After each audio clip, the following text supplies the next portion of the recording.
que realmente você possa abrir o seu coração, a sua mente, os seus ouvidos, para ouvir o tão grande amor que Deus revelou através do seu Filho. Deus abençoe vocês. Boa noite.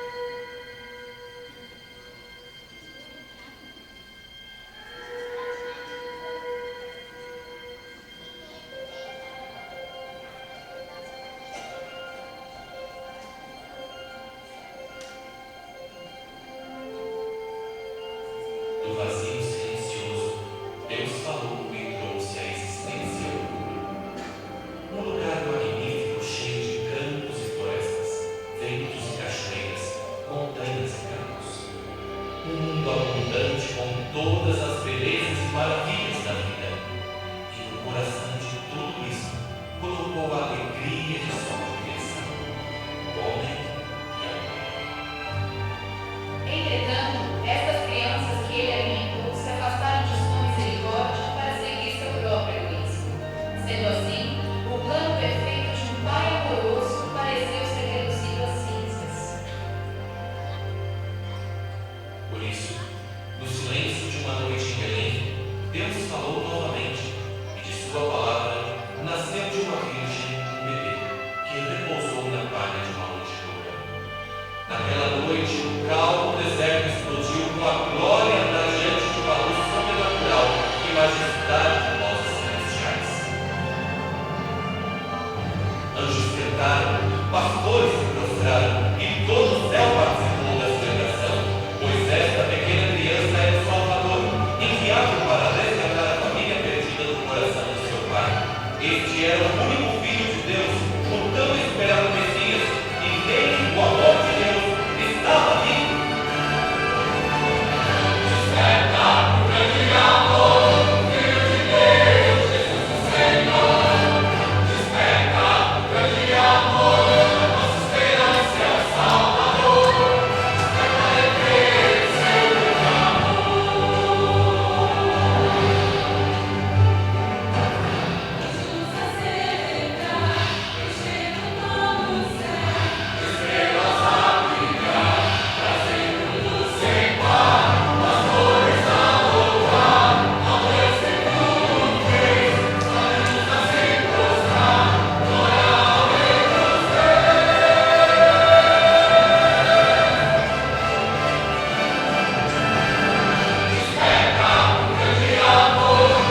poder e grande beleza.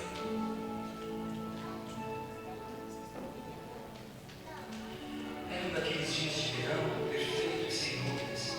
André e eu tínhamos pescado toda manhã e estávamos separando as nossas redes quando percebemos que ele falava com um grupo de pessoas enquanto caminhavam pela praia. Quando ele nos viu, perguntou-nos se poderia sentar-se em nosso barco para continuar seus ensinos. Nós concordamos. Eu nunca tinha ouvido nada igual. Suas palavras eram simples, porém poderosas. Havia alguma coisa nele, uma autoridade, uma serena confiança. Por razões que eu ainda não entendo, quando ele pediu-nos para que o seguíssemos, nós o fizemos. Não somente André e eu, mas Tiago e João também. Nossas famílias quiseram saber por quê. Tudo que nós pudemos responder foi o que ele nos pediu.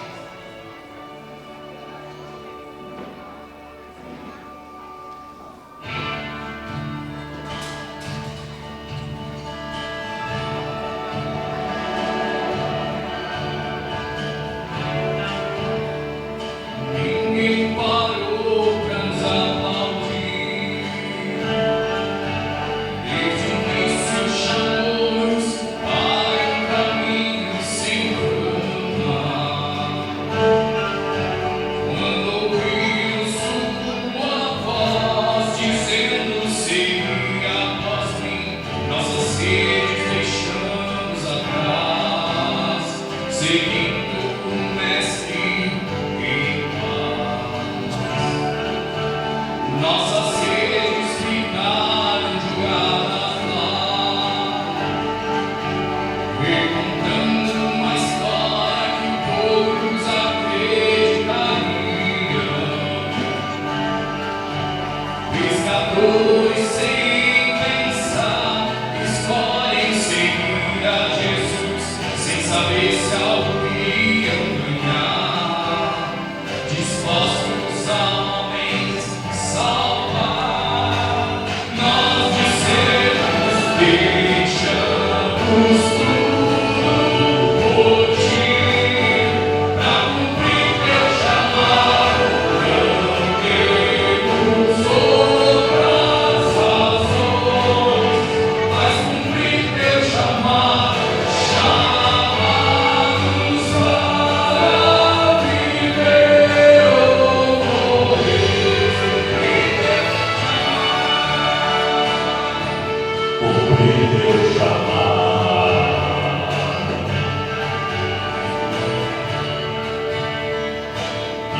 impulsionados ao alto e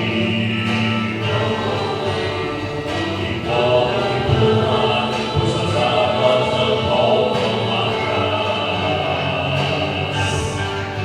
Seu chamado Deus faz, então decidimos seguir por causa do povo dos por nosso nome chamou. Resolvemos, deixamos tudo por ti, pra cumprir teu chamado. Não temos outras razões, mas cumprir teu chamado. Chama-nos para viver ou morrer. Não por amor de uma causa qualquer, nem ideal ou sonho, mas porque foi Jesus Cristo a chamar. Só nós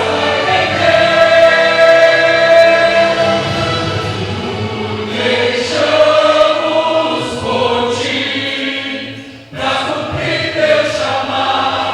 Não temos outras razões, mas cumprir teu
Assim com tristeza Deus falou: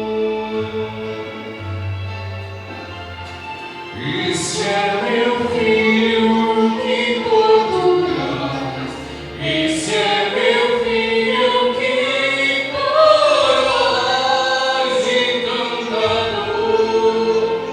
Eu sinto meu sofrer,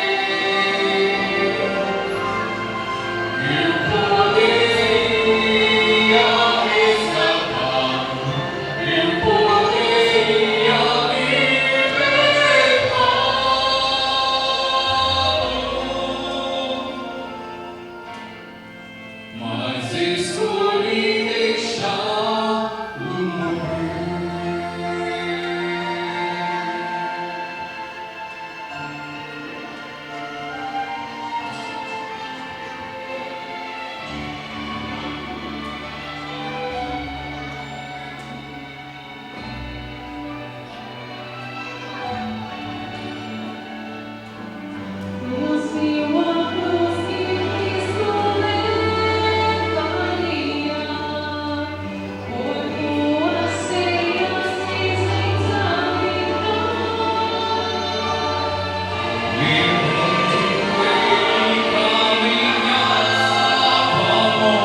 Amen.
seu manual para o nosso bem. O manual é a Bíblia. Abra o seu coração para ouvir a palavra que o Senhor quer deixar no seu coração assim. Ele te ama. Pare de viver longe dele. Venha para perto dele. Ele vivo está. Ele nasceu, viveu, morreu, mas ressuscitou. Porque ele quer ser vivo no seu coração. Que o sacrifício de Cristo nessa noite seja válido na sua vida. Eu quero orar nesse momento para que nossas crianças possam ouvir a palavra de uma forma que elas compreendam melhor. Se Deus está falando com você hoje, porque eu sei que está, não fique surdo. Não rejeite essa voz. Vale muito mais a pena se derramar e servir a um Deus tão bom quanto Ele. Pai, eu quero te louvar e te agradecer, porque um dia o Senhor abriu os meus olhos e disse o quanto o Senhor me ama. Um dia o Senhor me deu entendimento para compreender todo o teu plano de amor e salvação e todo o sacrifício que Jesus fez para que eu pudesse morar contigo e para que eu pudesse te ter como meu Pai, como meu amigo, como meu Senhor.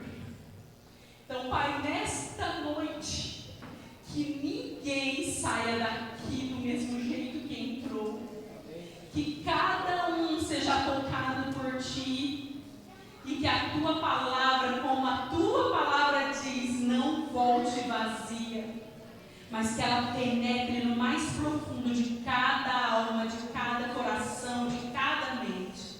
Eu Te louvo, Senhor, porque o Senhor nos trouxe até aqui nesta noite. Obrigado por nos dar a honra de poder Te servir e Te adorar. Muito obrigada. Abençoa as crianças, os professores, Senhor. Abençoa o pastor e a cada um aqui, que suas famílias sejam abençoadas, em nome de Jesus. Obrigada, Senhor Deus. Amém.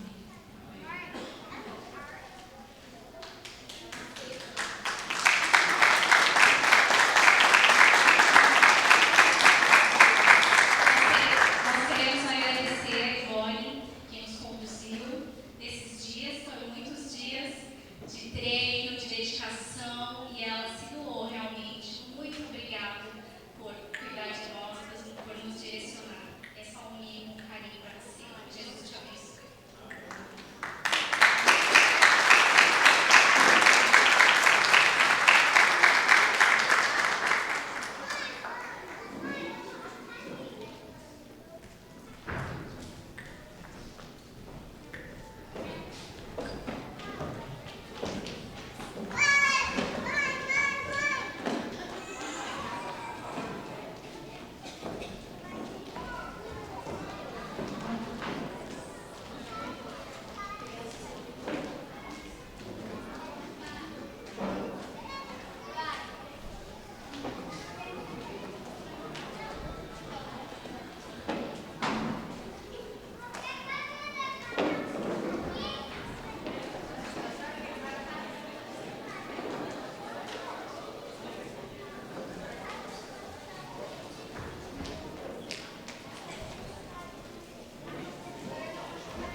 Aleluia. Boa noite a todos. Boa noite. Feliz Páscoa. Jesus ressuscitou. Louvado seja Que alegria! Eu queria pedir que as luzes acendessem, por favor. Hoje, Páscoa, é o dia mais importante da fé cristã. Mais do que Natal, mais do que qualquer outra data, a Páscoa é o dia mais importante da crença cristã. Porque a Páscoa estabelece para nós um firme fundamento histórico, um fato histórico da nossa esperança. É por conta da Páscoa que nós podemos ter fé. Porque a Páscoa é o feriado cristão do nosso calendário que nos relembra que Jesus está vivo. A sexta-feira, que chamamos de Santa, foi o dia que Ele morreu pelos nossos pecados. Foi o dia que Ele subiu até a cruz e tomou o lugar que era nosso, a condenação que era nossa. Mas a história não terminou na sexta. A história não se conta apenas com os sofrimentos da cruz. Não, aquilo foi o primeiro episódio. Porque o grande final dessa história é que Cristo ressuscitou. E tendo ressuscitado, Ele venceu a morte, Ele venceu o pecado, Ele venceu tudo e destruiu tudo o que nos afastava de Deus, de ter uma perfeita comunhão com Deus. Então, por isso que essa é uma noite especial para nós. Porque o Senhor nessa noite nos recorda o quanto Ele nos ama e o quão longe Ele foi capaz de ir para nos ter por perto. Eu queria, nessa noite tão especial, recontar essa história para vocês. Obviamente não do meu jeito, eu quero recontar conforme os evangelistas nos contaram. Então, se você estiver com a sua Bíblia, abra no terceiro evangelho, o Evangelho de Lucas.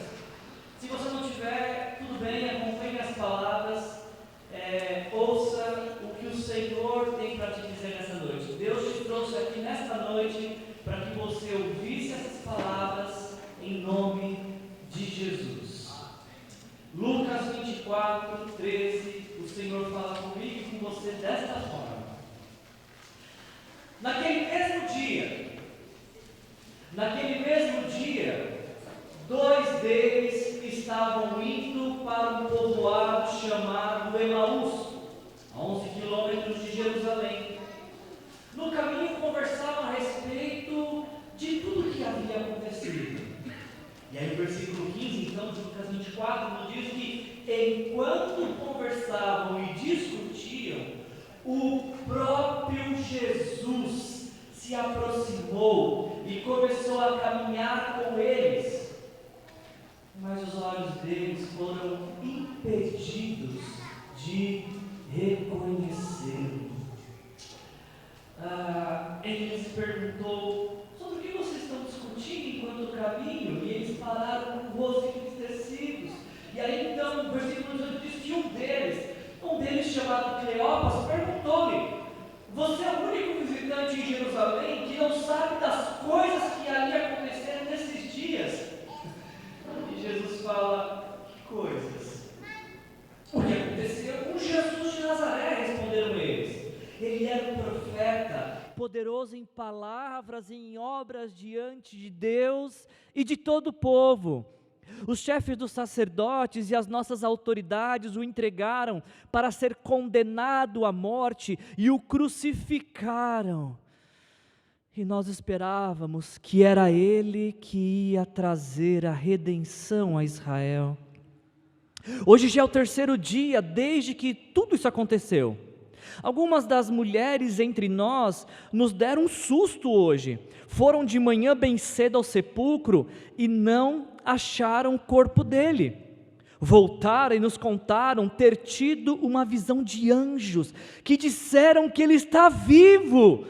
Alguns dos nossos companheiros foram ao sepulcro e encontraram tudo exatamente como as mulheres tinham dito, mas não o viram. E aí Jesus diz no versículo 25, então, Ele lhes disse: como vocês custam a entender e como demoram a crer em tudo o que os profetas falaram? Não devia o Cristo sofrer estas coisas para entrar na sua glória? E aí o último versículo que eu quero ler com vocês agora, Lucas 24, 27, nos diz que começando por Moisés e todos os profetas, Jesus lhes explicou o que constava a respeito dele em todas as Escrituras. Até aqui. A esperança sempre encontra um jeito de nos encontrar. A esperança sempre encontra um jeito de nos encontrar. Eu não sei quem é o autor dessa frase, eu a ouvi esta semana e eu fui profundamente impactado com ela. Porque quando eu vi essa frase, a esperança sempre encontra um jeito de nos encontrar, a minha mente rapidamente passou por diversos episódios da Bíblia, onde nós lemos relatos de situações adversas, onde nós lemos histórias completamente complexas e sem saída nenhuma. Histórias onde, se olhando para o cenário, não tinha de onde se tirar algum tipo de expectativa, de solução.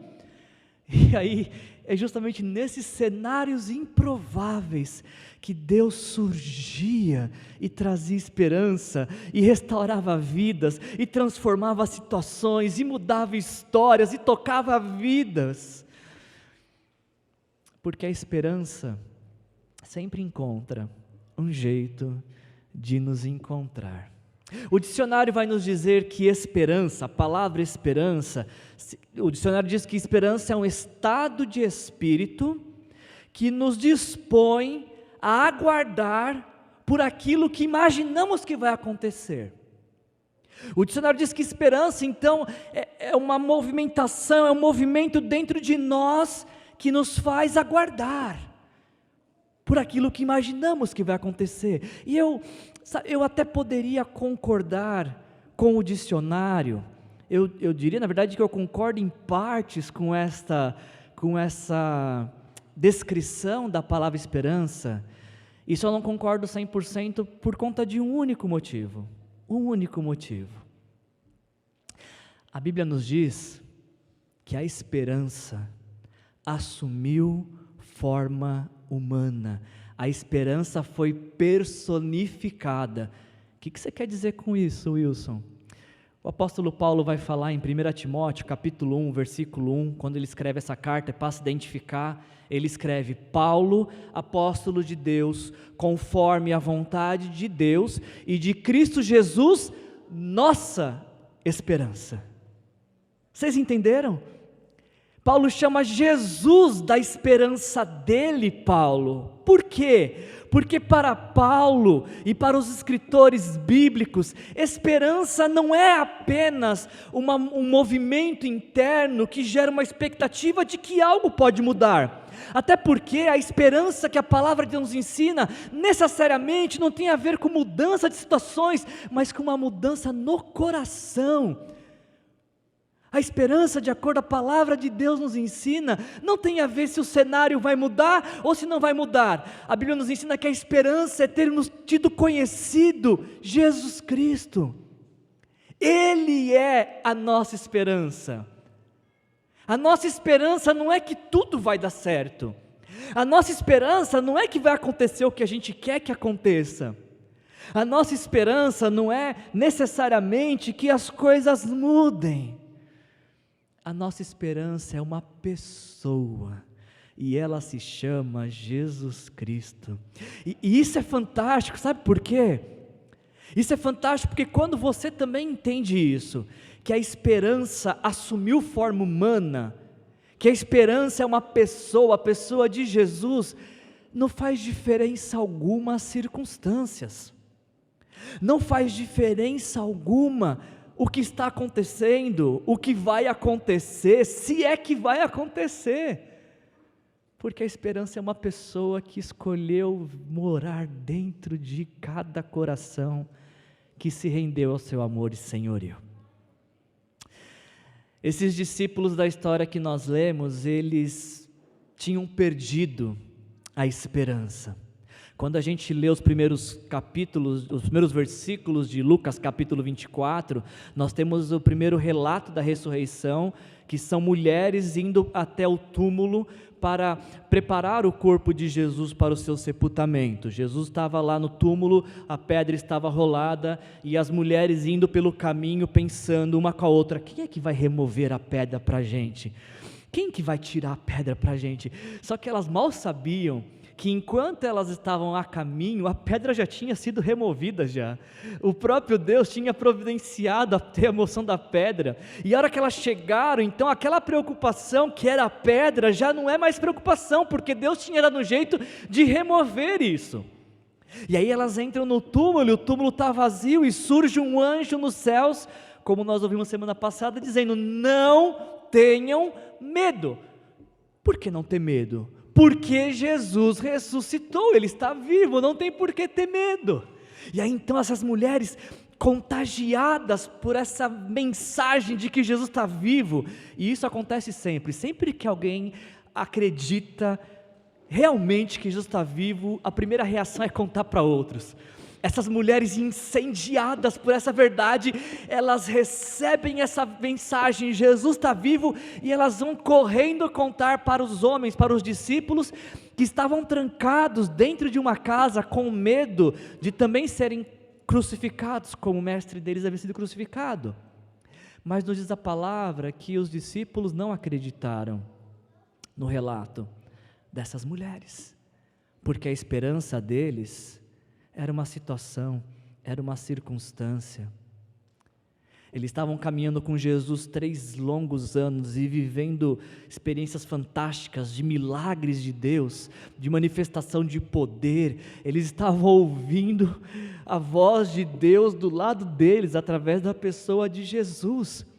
E eles começaram a idealizar de que esse Jesus, o Messias, era o Messias político, militar, que ia destronar Roma, mas não aconteceu, e quando não aconteceu, eles ficaram frustrados. E aí o texto que nós lemos então nos diz o seguinte, que os discípulos estavam em Jerusalém, no domingo pela manhã, eles recebem essa mensagem, mas não acreditam, e do grupo de 11 discípulos, 2 saem de Jerusalém, saem dessa casa e vão para um povoado chamado Emaús. E aí eles estão conversando, o texto nos diz que eles estão conversando no meio do caminho a respeito do que tinha acontecido. O que tinha acontecido? Que eles encontraram o Messias, mas o Messias que eles encontraram não era o Messias que eles esperavam, ou como eles idealizavam, porque esse Messias acabou crucificado. E eles estão conversando sobre isso, e eles estão refletindo nos acontecimentos da sexta-feira. É domingo de manhã, Jesus já ressuscitou, mas eles estão ainda pensando na sexta-feira da crucificação. E eles estão conversando na sexta-feira da crucificação, como se Jesus ainda tivesse morto. E a hora que eles estão conversando sobre isso, o próprio Cristo se coloca ao lado deles. Você consegue imaginar que fantástico deve ter sido isso? Porque enquanto o coração deles está amargurado, triste, abatido, enquanto eles estão com dúvida, será que o que as mulheres disseram realmente é verdade? O próprio Cristo se coloca do lado deles, vivo, ressurreto, já não há mais espaço para dúvida. Mas uma das coisas que mais me marcam nesse texto de Lucas 24, é que o texto diz que Jesus se aproximou deles, e o versículo 16 diz o seguinte: os olhos deles foram impedidos de reconhecê-lo. Eles estavam tão presos aos sofrimentos da sexta, que isso os impediu de reconhecer o domingo da ressurreição. Eles estavam tão focados nos acontecimentos de ontem, que não conseguiram perceber que o hoje era um dia completamente diferente. A mente deles está focada na dor, no sofrimento de Jesus, na incerteza, e agora o que vai ser de nossas vidas? Mas o domingo foi da ressurreição e o próprio Cristo está lá do lado deles e eles não conseguem reconhecê-lo. Quando eu leio essas palavras, eu fico pensando se a mesma coisa não acontece comigo e com você. Quantas coisas nos impedem de reconhecer Jesus? Quantas coisas aprisionam o nosso coração? E às vezes o Senhor Jesus está do nosso lado, não de uma maneira visível, mas Ele está presente, porque foi o que Ele disse, que Ele estava vivo e estaria conosco sempre. E por conta que a nossa cabeça e nosso coração está em outros lugares, nós também não conseguimos reconhecê-lo. Essa história continua e Jesus é tão gracioso que, já que eles não reconhecem, Jesus vai puxar conversa com eles e fala: o que está acontecendo? Sobre o que vocês estão conversando? E eu acho engraçada essa história porque o versículo 18 diz que um deles perguntou: você é o único visitante de Jerusalém que não sabe das coisas que aconteceram nesses dias? Quem não sabia era eles, na verdade, que Jesus estava vivo, mas eles perguntam para Jesus: Jesus, você não sabe o que aconteceu com você, Jesus? Você não sabe o que aconteceu nesses dias? E Jesus, todo gracioso: não, o que aconteceu? Conta para mim. Eu quero ouvir vocês falar. E aí eles começam a falar da vida que eles tiveram com Jesus e como é que foi viver com Jesus. Ele era um profeta, poderoso em palavras. Ele diz que os chefes dos sacerdotes e as autoridades o entregaram à morte para ser crucificado. E preste atenção no versículo 21, eles dizem que nós esperávamos, já não esperam mais, esperávamos que era Ele que ia trazer a redenção a Israel. Percebe como que é danoso para as nossas vidas quando nosso coração está aprisionado em um pensamento que não nos permite reconhecer Jesus? A primeira coisa que acontece é essa: é perder a esperança, é desacreditar de quem Deus é e do que Ele pode fazer. Eles não conseguiram reconhecer Jesus, por isso eles dizem: nós esperávamos que era Ele que ia trazer a redenção a Israel. E mais, eles dizem que as mulheres foram até o sepulcro visitar e contaram para eles, mas eles não acreditaram.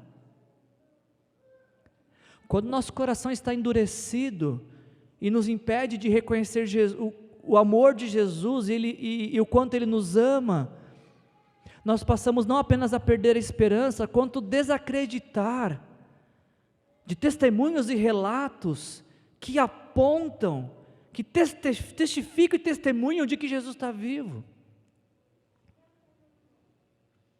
Esse é o terceiro ponto. Eles falam assim: olha, elas falaram para a gente de que Ele estava vivo, de que Ele está vivo. Mas o coração deles está preso na sexta-feira. Eles não conseguem entender, perceber que Jesus está vivo.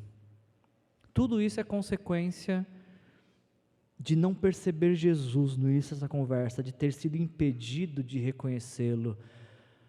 Por conta de pressupostos, eles esperavam um tipo de Messias, Jesus era outro. Por conta de lembranças apenas de sofrimento e não de restauração e tantas outras coisas.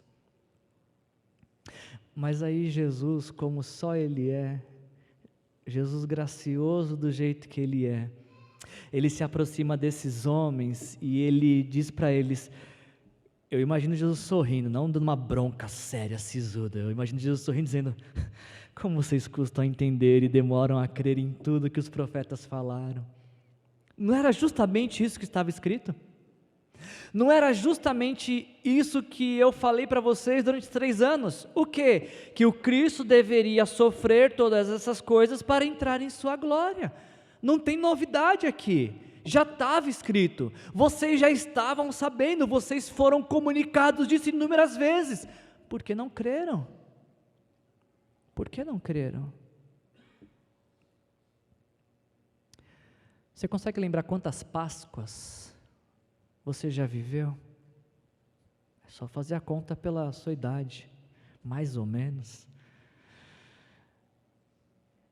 Certamente em todas essas Páscoas, talvez o assunto foi ovo de Páscoa, talvez o assunto foi bacalhau, talvez o assunto foi qualquer outra coisa, mas eu sei que em muitas delas, de alguma forma, chegou aos teus ouvidos essa informação: Jesus está vivo, que esse é a grande celebração da Páscoa.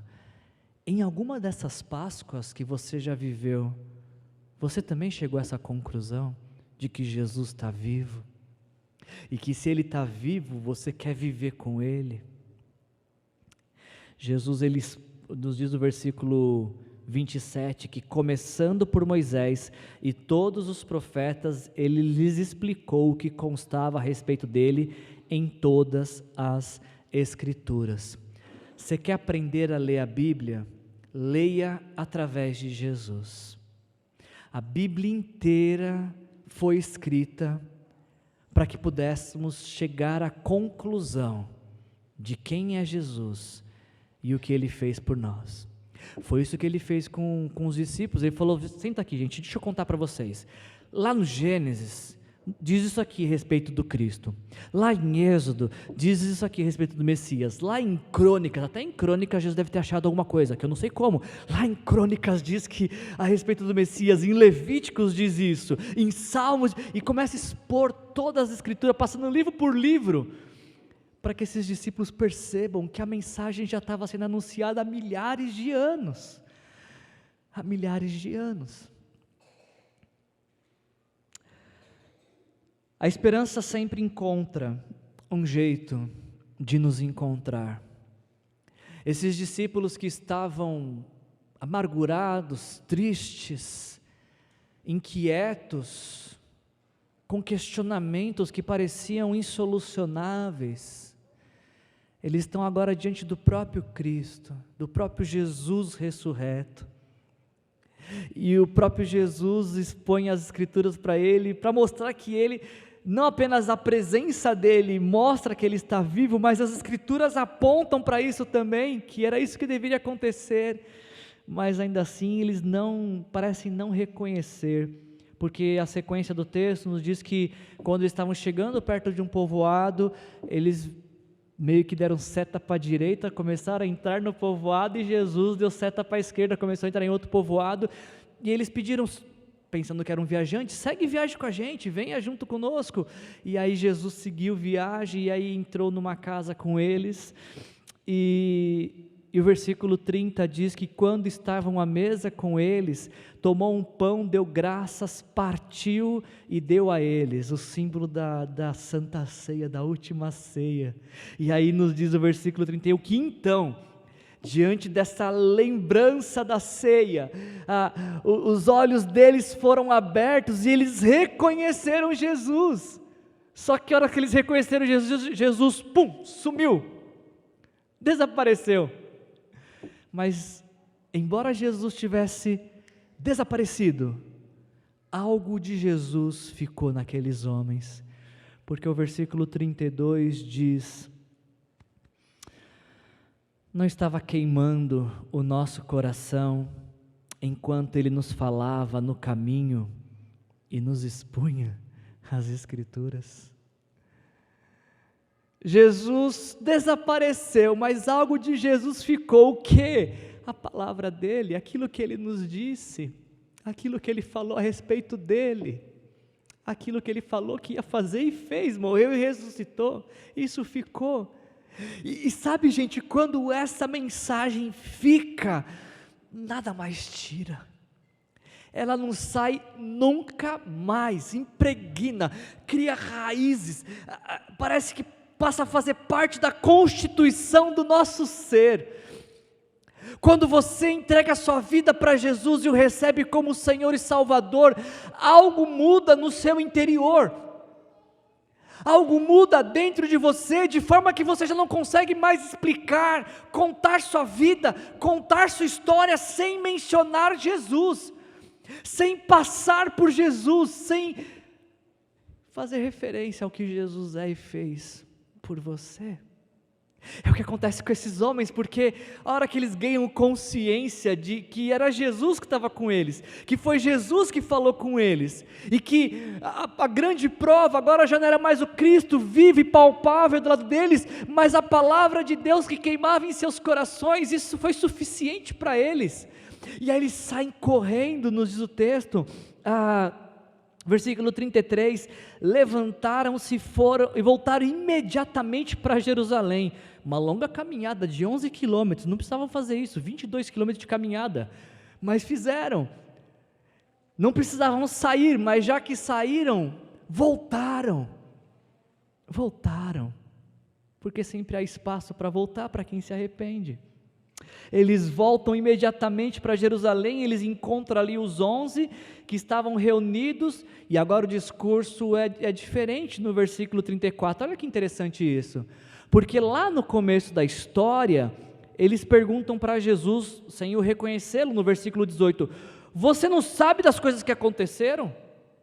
Eles estão falando da sexta, mas agora, depois dessa experiência viva com Cristo vivo, no versículo 34 eles dizem, é verdade, Jesus ressuscitou, Ele está vivo. Por que vocês sabem disso? Porque nós experimentamos isso, nós tivemos essa experiência, agora não é mais pelo que as mulheres disseram, foi pelo que nós vimos e vivemos com Ele.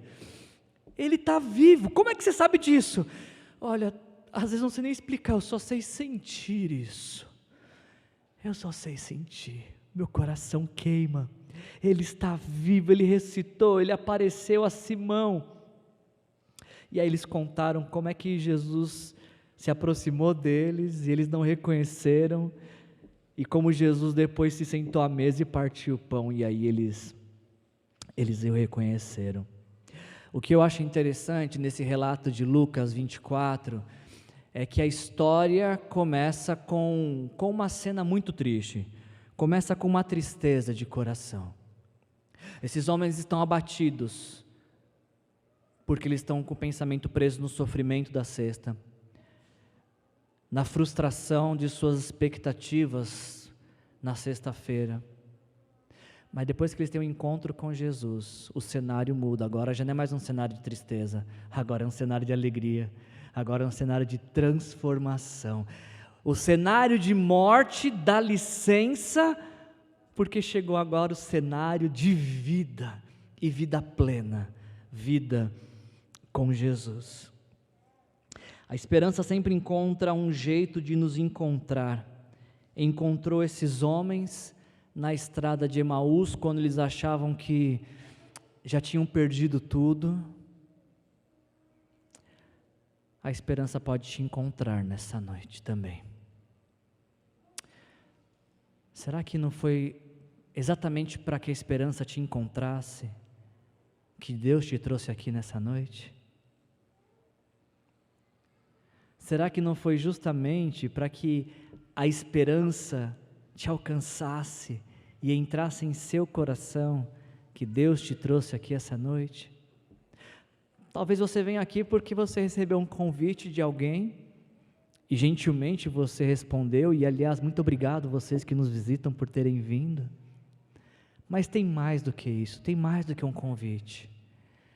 Tem um ambiente que Deus proporcionou para te receber aqui, porque Ele queria que você soubesse neste dia o quanto Ele te ama e o quanto Ele se importa com a sua vida. Talvez você venha aqui essa noite porque você sempre vem, é o seu costume. Domingo é dia do quê? De ir para a igreja, e você vem. Mas talvez a esperança também tenha se ausentado da sua vida por conta da circunstância. E o encorajamento para você nessa noite é: não baseie sua esperança em uma probabilidade de mudança de situação. Baseie a sua esperança no Cristo vivo, que a sua esperança seja a pessoa de Jesus e não uma possibilidade de mudança de circunstância. Quero te convidar a fechar os seus olhos nessa hora. Tudo isso que nós preparamos, tudo isso que a gente está vivendo hoje, Passamos por tantas dificuldades essa semana, tantas pessoas ficaram doentes e foram impedidas de estarem com a gente aqui no coral. Passamos inúmeras dificuldades, mas chegamos até aqui com uma mensagem: Jesus está vivo. E essa mensagem não nos pertence, nós não somos donos dela. Essa mensagem, ela é para você, para que a esperança possa viver em seu coração. Se até hoje você não tinha a esperança de vida eterna, se até hoje você não tinha certeza que se você morresse você iria para o céu, se até hoje você vive uma vida sem respostas, nesta noite a esperança encontrou um jeito de te encontrar, porque você está aqui ouvindo que Jesus te ama e que Jesus te quer. A pergunta que eu te faço, de olhos fechados como todos estão, é se você também quer Jesus, se você também quer entregar sua vida para Jesus, se você nesta noite quer receber Jesus Cristo como o Senhor e Salvador de sua vida. Jesus te ama, Ele te quer, mas você o quer nesta noite? Você quer pedir perdão a Ele, porque foram os teus pecados a causa da morte dele na cruz? Nessa noite você quer dizer para Ele: Senhor Jesus, eu te entrego a minha vida e recebo a tua vida para ser a minha vida. Você quer fazer isso nessa noite? Estando todos de olhos fechados, se você quer entregar sua vida para Jesus nessa noite, eu queria te encorajar no seu lugar onde você está, a levantar sua mão. Eu quero orar com você. Você gostaria de entregar sua vida para Jesus? Levanta sua mão. Amém. Glória a Deus. Amém. Você quer entregar sua vida para Jesus, mas alguém gostaria de se render a Jesus e recebê-lo como Senhor e Salvador? Entrega a sua vida para Ele. Levanta sua mão, eu vou orar por você, mas quando você levanta a mão, na verdade está levantando para Jesus, dizendo: Senhor Jesus, eu quero te entregar a minha vida, eu quero te receber como meu Senhor e Salvador. Você quer entregar a sua vida para Jesus? Levanta a sua mão. Amém, amém, amém. Senhor, em nome de Jesus, nós te agradecemos, Senhor. Louvamos o teu nome santo, porque a esperança encontra um jeito de nos encontrar nessa noite. Passamos por tantas dificuldades ao longo dessa semana, Senhor, mas chegamos até aqui, porque a esperança nos alcançou, a esperança nos renovou, a esperança nos fortaleceu. A nossa esperança é uma pessoa, a pessoa de Jesus. Obrigado por tudo que o Senhor nos permitiu nessa noite cantar, ouvir, anunciar. Principalmente, Senhor, obrigado porque a mensagem do que o Senhor está vivo, agora vive dentro de nós. Não é um relato de algo que alguém nos contou, é uma experiência que nós temos com um Cristo vivo e ressurreto, é uma experiência pessoal. E eu te louvo, Senhor, nessa noite também por essas pessoas que ergueram suas mãos, dizendo que queriam se render a Ti, Senhor. Pai, que esse sinal que elas fizeram, Senhor, seja um sinal para o Senhor, e que nesta hora o Espírito Santo do Senhor venha morar no coração delas, e que elas tenham a certeza de que são salvas, porque assim se renderam a Ti nesta noite, Senhor. Muito obrigado por tudo, Pai. Nos ajuda a lembrar sempre que, independente de qual seja o cenário que a gente estiver vivendo, a esperança sempre vai encontrar um jeito de nos encontrar.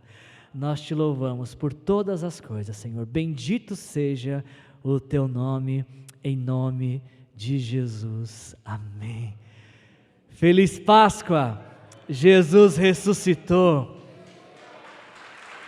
Uma boa semana para você. Que Jesus te abençoe.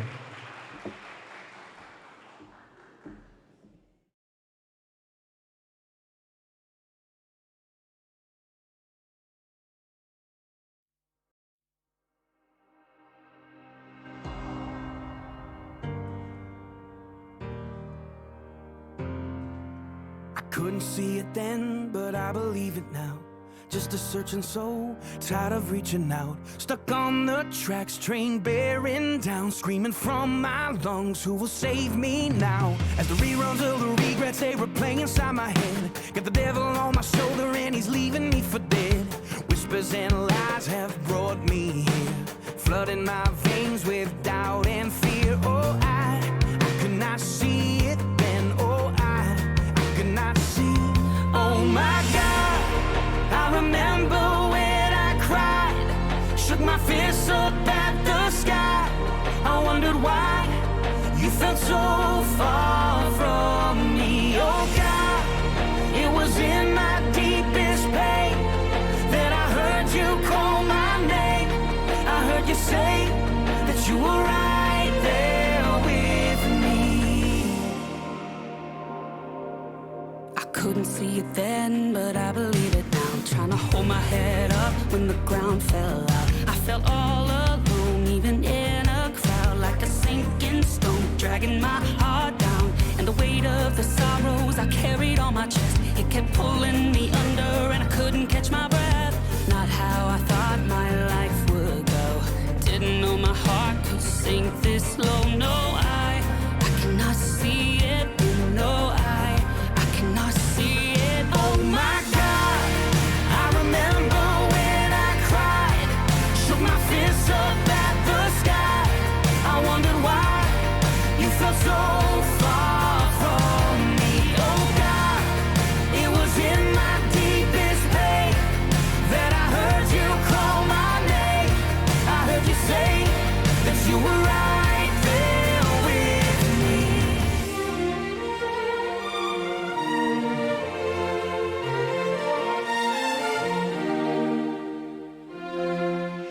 Love was standing